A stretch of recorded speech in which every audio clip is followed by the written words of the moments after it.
He's our Chiweenie. He's a good boy, and he's a little attached to mama. He was the smallest puppy, and he grew into the biggest by like 5 pounds. You're a fatty. Mwah. Actor Stay asks, what do you think about the recent increase in social focused games like Among Us? Do you think that it's a valid strategy for creation?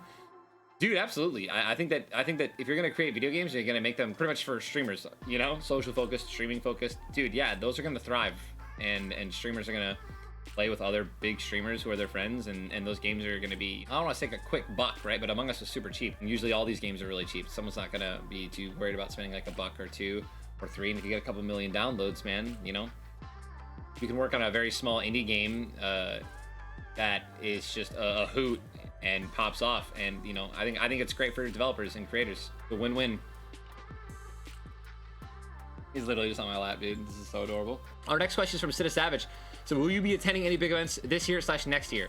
I think we're talking about doing Lollapalooza this year already. We're trying to see if there's something, if there's some space for us there, because I think Lolla got announced. No promises, and really we have no plans to attend any events right now this year. If TwitchCon's announced, you know, I'm assuming we'll probably go, but I really hope that they lean towards GlitchCon. I'd rather do one more at-home event, because GlitchCon last year was so lit. I don't wanna be worried about the safety of my subscribers and my audience to meet me there. Jess and I, we always tweet out whenever we're going to be attending an event. I am gonna be attending the fight in Vegas in like a month. Jess and I are vaccinated, by the way. There's a fight in like a month that we're gonna be going to in Vegas. It's gonna be lit.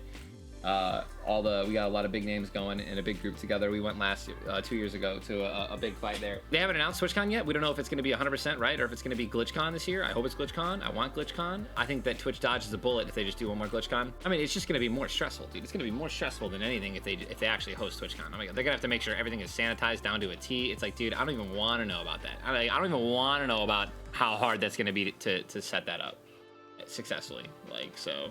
But yeah, if they do it this year, I'll probably be there. Jordan Red says, did you make the cameo in the movie Free Guy? Yes, I did, dude. It's in there. Should be in there. Free Guy is coming out soon. You guys don't know. Free Guy. It's Ryan Reynolds is the main actor. Dude, it's gonna be, I'm telling you, Jess and I have already watched the movie. It's the greatest movie of all time. Not really, but it's one of the greatest movies I've ever seen. It's top tier. You're gonna love it. So many pop culture references. It slaps.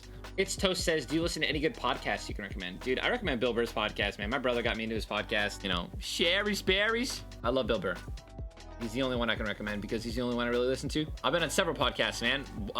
Most recently was Wildcats. One before that was True Geordie. True Geordie was probably one of my favorite podcasts that I've ever been on, because I was physically there in front of these guys when we filmed it in London, and I love Geordie. I really bonded with him when I was there. And honestly, I think that the True Geordie podcast is probably one of the most raw podcasts that I've ever done. I'd recommend watching that podcast. It's got 1 million views, hour and a half long. It's probably the most raw podcast I've done.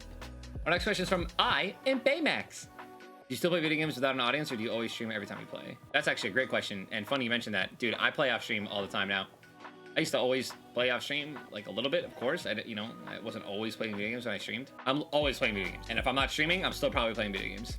Probably just next to Jess, or with my family, like my brothers, or I'm just taking time off, just playing video games, relaxing, and not streaming. It's really stressful, dude. Streaming all the time, it can be. And one thing I've found that is so refreshing, and is so like therapeutic, is playing off stream and just having fun with my friends, not worrying about saying something that might get taken out of context and clickbaited. It's probably the most refreshing thing I do now for my mental health and just for my health. Our next question comes from Trent the Beast. Says, do you think TikTok live streaming for gaming is legitimate now that it supports OBS?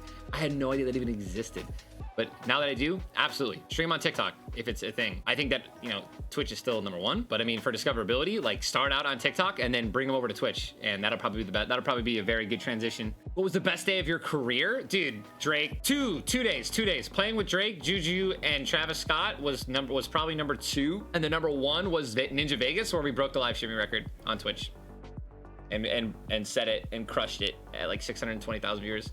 You know, we're sitting 10th place right now in overall live stream viewers.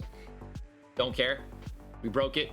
It was during the process of Fortnite and breaking through all that shit. It was so cool. So yeah, those are the 2 best days of my life. At what point did you feel like you needed a manager / agent? How did you go about finding one? I mean, dude, Jess's story about her becoming my manager is the day that I found out that I needed it. Truly, I was in the middle of responding to an email to G Fuel about working with them, and I was about to accept like a code offer, or some garbanzo beans. Jess like walked in on me doing it. I was in the middle of a stream, in the middle of an H1Z1 game, replying to a business email. And I think Jess said there were like several misspellings. And she's like, Tyler, you know, she's fresh out of college, graduated, and you know, she's got a degree in communications and business. She's like, Tyler, I got this. Like, please, like, let me manage you and like help you. I was like, okay.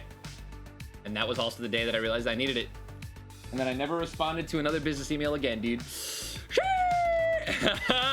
You guys don't understand how much of an impact Jess has had on this company, man, in this entire grind and its climb. I honestly, and here's another thing, I didn't even really notice it until like it was like a year ago. We had to call our lawyer, we had to call our financial advisor, we had to call this, we had the team that she assembled. We literally had like something happened and it was like boom, boom, boom, boom, boom, and I'm like, Jess, the team that you put together for this company is like, dude, it is insane. And that was all her. I didn't do anything when it comes to that. I streamed, I was there, you know what I mean? I was uploading to Instagram and Twitter. Like I put in the work on the front end, right? Content, Twitter, Instagram, content, TikTok, Twitter, Instagram, boom, boom, boom, boom, boom, videos every day during Fortnite, all that shit. YouTube, boom, boom, boom, boom, boom. Jess handled literally everything behind the scenes. And guess who doesn't get those credit? The people behind the scenes. Why? Because they're not the front man. They're not the face. So if you guys ever see anyone talking shit about Jess, man, please simp for her and just put people in their place respectfully. Clap Ideal said, how long did it take you to be comfortable making your life public once you became famous? Dude, my life has always been public. My life's been public since I started streaming. You know, dude, it is what it is, right? It comes with the territory. There's nothing I can do about it. I can go out of my way to make sure that I don't let anyone know about the insides of my shit. But it's like, dude, I might as well just open myself up as much as possible. No secrets, right? No skeletons. We don't have any skeletons, man. And which is really helpful.